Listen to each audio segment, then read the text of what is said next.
আসসালামু আলাইকুম। সবাইকে স্বাগত জানাচ্ছি গ্লোবাল ভিউজে। আপনাদের সঙ্গে আছি আমি সুরভি দিবা। আজ জানাবো আন্তর্জাতিক গণমাধ্যমে আলোচিত সংবাদ ও বিশ্লেষণ।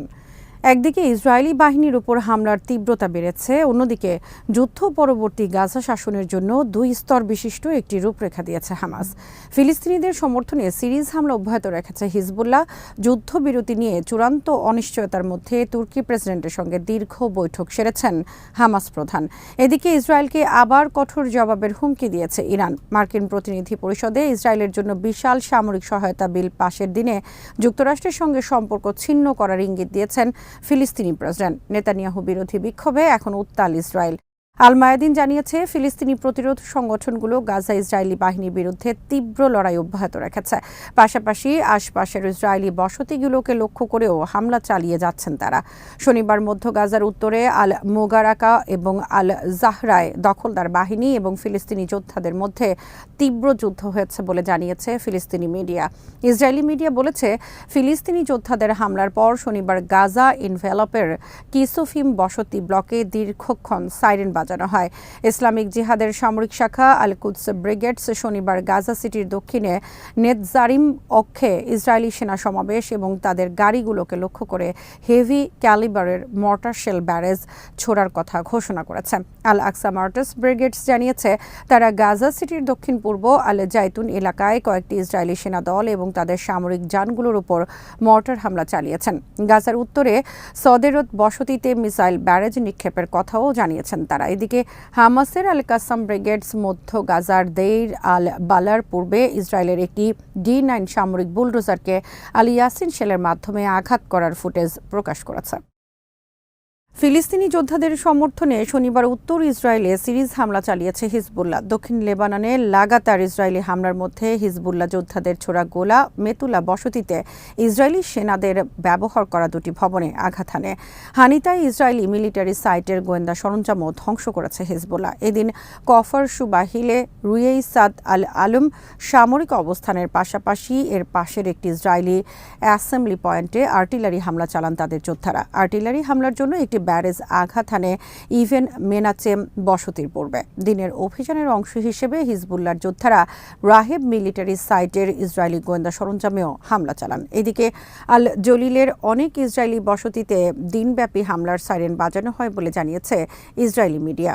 ইরানের পররাষ্ট্রমন্ত্রী হোসেইন আমির আবদুল্লাহিয়ান বলেছেন, দামেস্কে ইরানের কূটনৈতিক স্থাপনায় হামলার ব্যাপারে জাতিসংঘ নিরাপত্তা পরিষদ নির্লিপ্ত থাকায় ইসরায়েলের বিরুদ্ধে প্রতিশোধমূলক হামলা চালাতে বাধ্য হয়েছে ইরান। শনিবার দক্ষিণ আফ্রিকার পররাষ্ট্রমন্ত্রী নালেদি প্যান্ডোরের সঙ্গে ফোনালাপে তিনি বলেন, হামলার নিন্দা জানানোর জন্য জাতিসংঘ নিরাপত্তা পরিষদে আনা একটি প্রস্তাবে যুক্তরাষ্ট্র, ব্রিটেন ও ফ্রান্স ভেটো দেয়।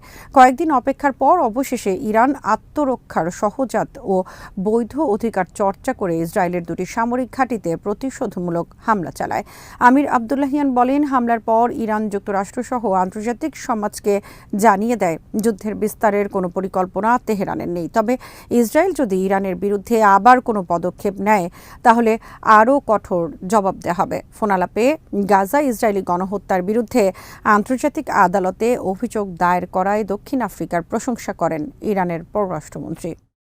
তুরস্কের প্রেসিডেন্ট রিসেপ তাইব এরদোয়ান ফিলিস্তিনিদের ঐক্যের উপর গুরুত্ব আরোপ করেছেন। তুরস্ক সফররত হামাস নেতা ইসমাইল হানিয়ার সঙ্গে বৈঠকে এ বিষয়ে কথা বলেন এরদোয়ান। শনিবার ইস্তানবুলে এরদোয়ান ও হানিয়ার মধ্যে কয়েক ঘণ্টাব্যাপী বৈঠক হয়েছে বলে তুরস্কের প্রেসিডেন্টের দপ্তর জানিয়েছে। এ সময় এরদোয়ান বলেন, ইসরায়েলকে কঠোর জবাব দেয়া এবং সম্ভাব্য বিজয়ের পথ শুধুমাত্র ঐক্য ও অখণ্ডতার মাধ্যমে অর্জিত হতে পারে। তুর্কি গণমাধ্যমগুলো জানিয়েছে, বৈঠকে হানিয়া ও এরদোয়ান গাজায় ইসরায়েলি গণহত্যা বন্ধ এবং উপত্যকায় ত্রাণ তৎপরতা জোরদার করার উপায় নিয়ে আলোচনা করেন। এ সময় এরদোয়ান জানান, তিনি ফিলিস্তিনি জনগণের দুর্দশার প্রতি আন্তর্জাতিক সমাজের দৃষ্টি আকর্ষণের জন্য নিরলসভাবে কূটনৈতিক প্রচেষ্টা চালিয়ে যাচ্ছেন। তুর্কি প্রেসিডেন্ট বলেন, ইরানের সঙ্গে ইসরায়েলের যে উত্তেজনাকর পরিস্থিতি তৈরি হয়েছে তার কারণে গাজাবাসীর দুর্দশা থেকে মনোযোগ অন্যদিকে চলে যেতে দেয়া ঠিক হবে না। 7 অক্টোবর যুদ্ধ শুরুর পর থেকে তুরস্ক বারবার ইসরায়েলি গণহত্যা গণহত্যার নিন্দা জানিয়েছে। বুধবার হানিয়ার সফর ঘোষণার সময় এরদোয়ান বলেছিলেন, শুধু আমি তাইয়েব এরদোয়ানও যদি বেঁচে থাকি, আল্লাহ যতদিন হায়াত দেবেন, আমি ফিলিস্তিনি সংগ্রামের পক্ষে ফিলিস্তিনের নিপীড়িত মানুষের কণ্ঠস্বর হয়ে বেঁচে থাকব। হানিয়া এরদোয়ান বৈঠকের নিন্দা জানিয়েছেন ইসরায়েলের পররাষ্ট্রমন্ত্রী ইসরায়েল কাটজ। এক্সে তিনি এই বৈঠককে মুসলিম ব্রাদারহুড ঐক্য উল্লেখ করে বলেন, এই ব্রাদারহুড ধর্ষণ, হত্যা, লাশের অপবিত্রতা এবং শিশু পোড়ানোর জন্য দায়ী। এরদোয়ানের উদ্দেশ্যে স্ট্যাটাসে বলা হয়, এরদোয়ান, তোমার লজ্জিত হওয়া উচিত। এর জবাবে তুরস্কের পররাষ্ট্র মন্ত্রণালয়ের এক মুখপাত্র ইসরায়েলের উদ্দেশ্যে বলেন, তোমরা কি লজ্জিত হতে জানো? তোমাদের হাতে নিরীহ ৩৫,০০০ ফিলিস্তিনি গণহত্যার শিকার হয়েছে, যাদের অধিকাংশ শিশু ও নারী। এমন সময় এরদোয়ান ইসমাইল হানিয়াকে তুরস্ক সফরের আমন্ত্রণ জানালেন, যখন কাতার থেকে হামাসের কার্যালয় সরানোর জন্য দোহার উপর আন্তর্জাতিক চাপ বাড়ছে বলে বিভিন্ন সংবাদ মাধ্যম খবর দিয়েছে।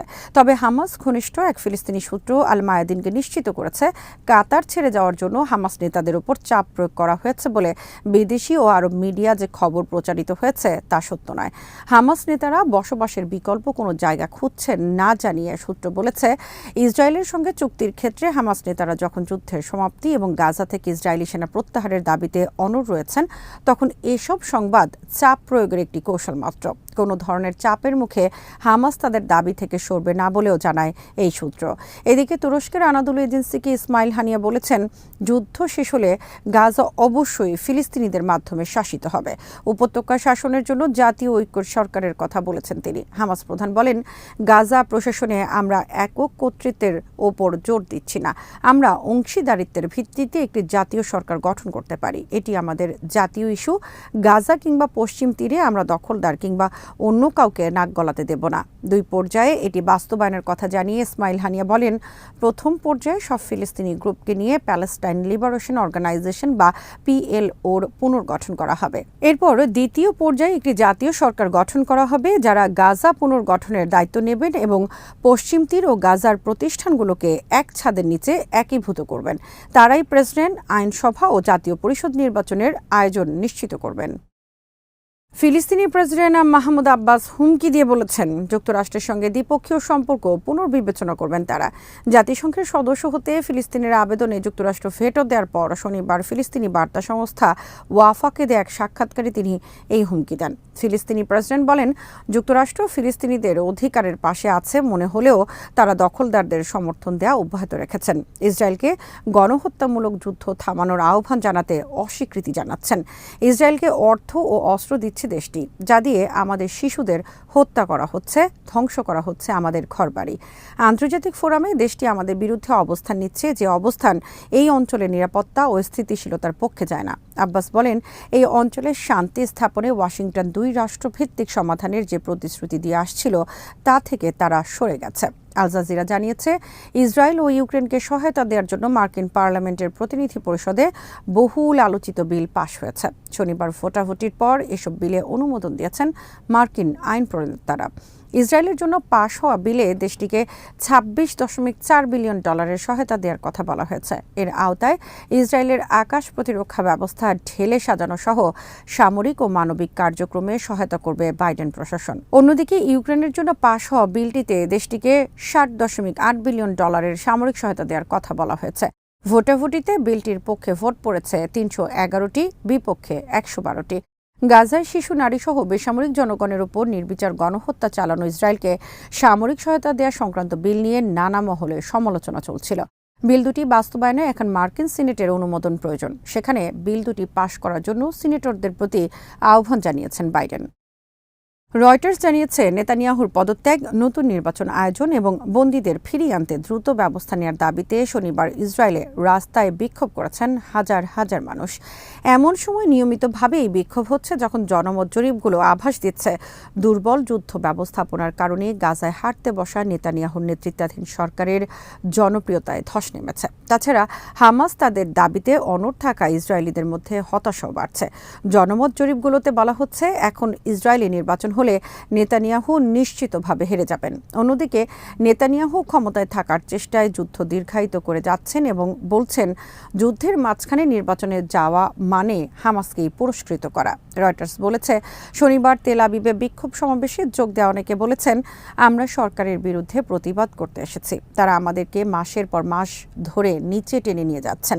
7ই অক্টোবরের আগেও এবং 7ই অক্টোবরের পরেও আমাদের অধপতন ঘটেই চলেছে। শুক্রবারও বড় ধরনের বিক্ষোভ হয় তেল আবিবে। এ সময় তেল আবিব ও জেরুজালেমকে সংযুক্তকারী একটি হাইওয়ে অবরোধ করে রাখেন বিক্ষোভকারীরা। তারা সড়কের মাঝখানে আগুন ধরিয়ে দেন এবং জিম্মিদের ছবি সংবলিত প্ল্যাকার্ড নিয়ে অবিলম্বে হামাসের সঙ্গে চুক্তিতে যাওয়ার দাবি জানান। আল জাজিরা জানিয়েছে, পশ্চিম তীর ও গাজায় ইসরায়েলি হামলা অব্যাহত রয়েছে। 7ই অক্টোবর শুরু হওয়া হামলায় এ পর্যন্ত 34,049 ফিলিস্তিনি নিহত হয়েছেন।